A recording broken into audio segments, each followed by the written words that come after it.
देश बचाओ देश बनाओ पदयात्रा का आज 12वां दिन, जिसका पड़ाव बिरनों में था। आज लोकप्रिय विधायक जंगीपुर के डॉक्टर वीरेंद्र यादव द्वारा हरी झंडी दिखाकर रवाना किया गया। साथ में मौजूद रहे जिला अध्यक्ष रामधारी यादव, विधानसभा अध्यक्ष राजेंद्र यादव, गोपाल यादव आदि मौजूद रहे।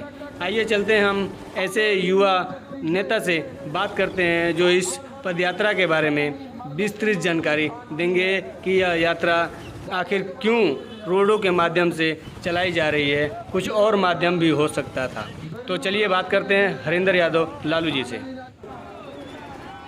लगातार इस पदयात्रा में शामिल होकर संघर्ष कर रहे हैं।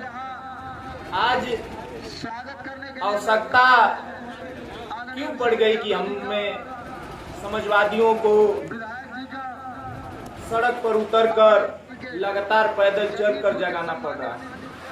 सरकार लगातार जो शोषण कर रही है, लगातार जो बच्चियों पर अत्याचार हो रहा है, लगातार जो बेरोजगारी चरम सीमा पर बढ़ रही है, इसलिए ये पदयात्रा बहुत अहम हो गई है। इस पदयात्रा के माध्यम से हम इस गूंगी बहरी सरकार को जगाना चाहते हैं, इस मोदी और योगी सरकार को बताना चाहते हैं कि अब आप समझ जाइए, आपने पूरे देश को बेच दिया, आपने पूरे प्रदेश को बेच दिया, इसलिए आपसे एक कहना है, अब जो भी कुछ बचा है उसे आप बचा लीजिए, अन्यथा आप नहीं बचा पा रहे हैं तो गद्दी खाली कर दीजिए।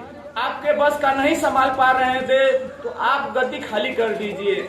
क्योंकि जब देश ही नहीं रहेगा तो हम और आप रहकर क्या करेंगे, जब संविधान नहीं बचेगा तो हम और आप रह के क्या करेंगे, इसलिए आपसे कहना है। इसलिए लगातार समाजवादी साथी, क्रांतिकारी साथियों जो लगातार अपनी बातों को रहकर सड़क के माध्यम से अपनी बात पहुंचा रहे हैं। आज लगातार देख लीजिए, 4 साल की नौकरी भाजपा सरकार ने कर दिया कि आप अग्निवीर हो। आप बताइए, जिसके माता पिता कितनी मेहनत से उस लाल को पालते हुए सड़क पर दौड़ाते हैं, दौड़ता है, बालक मेहनत करता है, इस सपना सुनहरा कर कर कि मैं फौज में हो जाऊंगा, मेरे घर में चिराग बर जाएगा, मैं अपने घर का माता पिता का बोझ उठा लूंगा।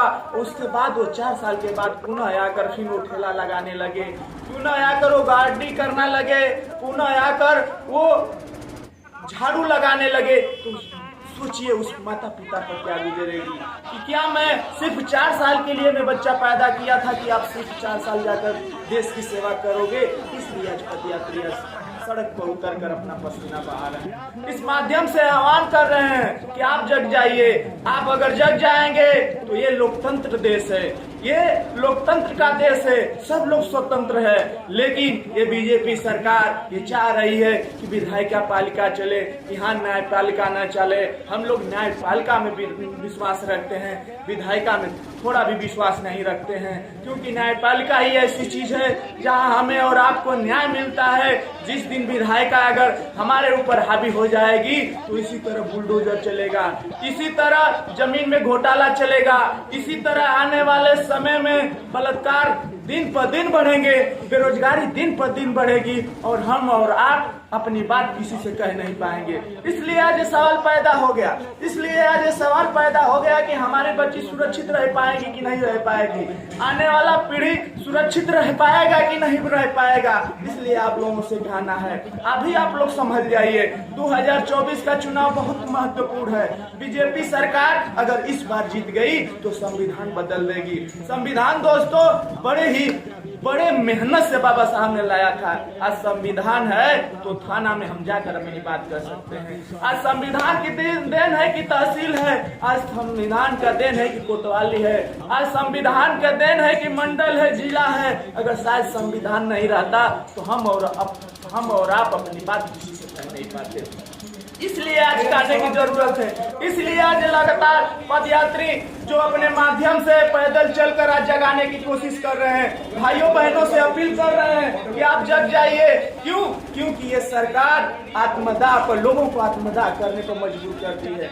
आज ये सवाल पैदा हो गया है, किसान अपनी सुविधा नहीं पा रहा है। किसान अपनी बात किसी अधिकारी से नहीं जाकर कह पा रहा है। आज सूखा का दिन देख लीजिए, वर्षा नहीं हुई, पूरा फसलें धान की फसल लगी है लेकिन उसमें पानी नहीं है। उसी तरह किसान अपने सिर पर हाथ रखकर आज कहा रहा है लेकिन सरकार थोड़ा भी उन पर दया नहीं कर रही है। आज सूखाग्रस्त करने की घोषणा कोई भी सरकार नहीं कर रही है। किसान तड़प रहा है कि हम आने वाली पीढ़ी को आने वाले अपने समय में किस तरह, आने वाले समय में किस तरह खाना खाएंगे, किस तरह भोजन करेंगे। आज किसान उनको नहीं सुनने वाला है। इसलिए पदयात्री लगातार पद के माध्यम से जिला, तहसील, ब्लॉक होते हुए अपनी बातों को आगाह कर रहे हैं। इस बीजेपी सरकार जो झूठा पार्टी है इसको आईना दिखाने का काम कर रहे हैं। आप भी जग जाइए। इसलिए आपसे नम्र निवेदन है कि अगर आप नहीं जगें तो ये सरकार हमको और आपको आत्महत्या करने पर मजबूर कर देगी।